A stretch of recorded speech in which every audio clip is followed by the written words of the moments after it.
Hello, and welcome to the Fast Book Pod channel, where you'll find the best book summaries.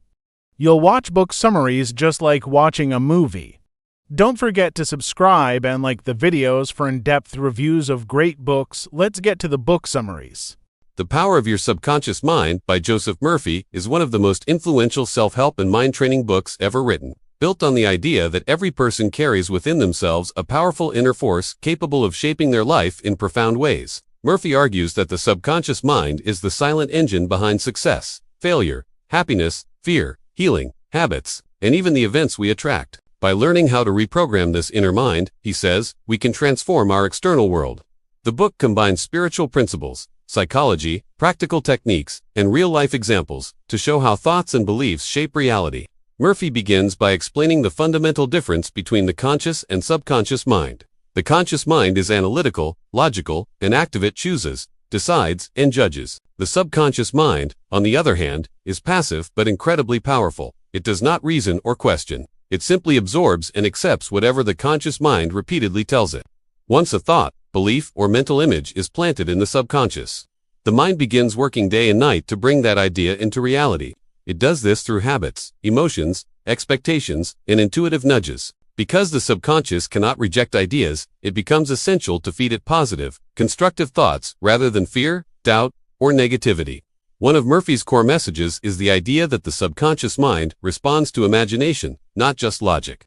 Imagination creates emotional impressions, and these impressions turn into beliefs. Beliefs then shape behavior, which ultimately shapes outcomes. This is why Murphy emphasizes techniques like visualization, affirmations, mental repetition, and gratitude. These practices create new images that the subconscious accepts as truth. If someone repeatedly imagines success, health, confidence, or abundance, the subconscious begins to generate ideas, opportunities, habits, and behaviors that align with those images. Murphy fills the book with stories of people who used these principles to transform their lives. A man plagued by financial problems began repeating the affirmation, "Wealth flows to me freely, joyously, and endlessly," and soon after received unexpected opportunities that improved his situation.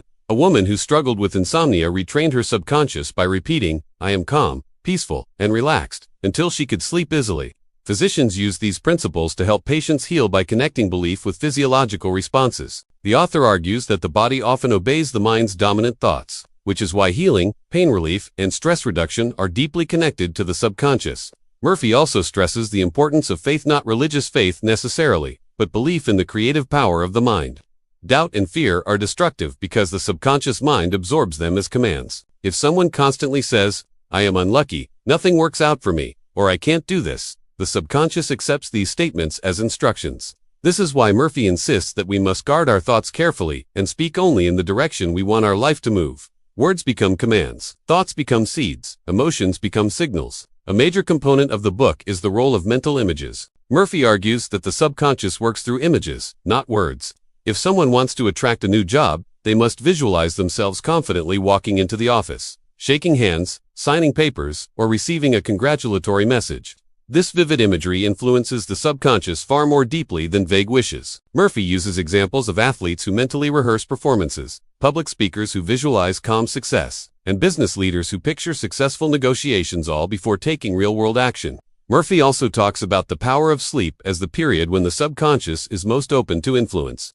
He advises readers to avoid ending the day with fear, anger, or negativity, and instead to feed the mind constructive thoughts before sleeping. In moments of drowsiness while drifting off or waking up, the subconscious becomes highly receptive. Repeating positive affirmations during these moments strengthens their impact.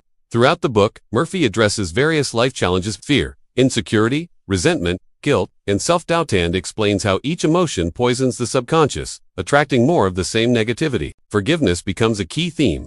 Holding grudges not only damages relationships but also harms the person who carries the anger. The subconscious interprets hatred as a form of mental poison, and the bitterness manifests as stress, illness, or misfortune. Forgiving others, Murphy explains, frees the mind and creates mental harmony that attracts better outcomes. Another recurring idea is that your dominant belief always wins. If a person tries to think positively but deep down believes they are unworthy, unsuccessful, or unlucky, their subconscious will follow the deeper belief, not the surface thought. This is why affirmations must be repeated consistently until they sink in emotionally. The goal is to create a new internal identity. A person who believes they are confident will naturally act confidently.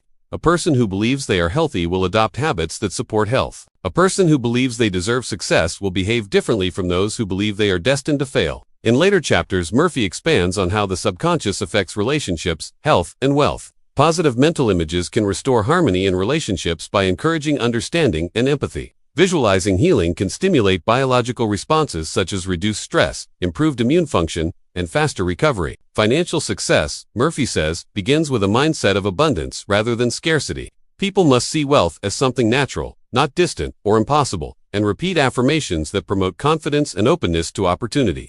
Murphy's philosophy blends spirituality with psychology.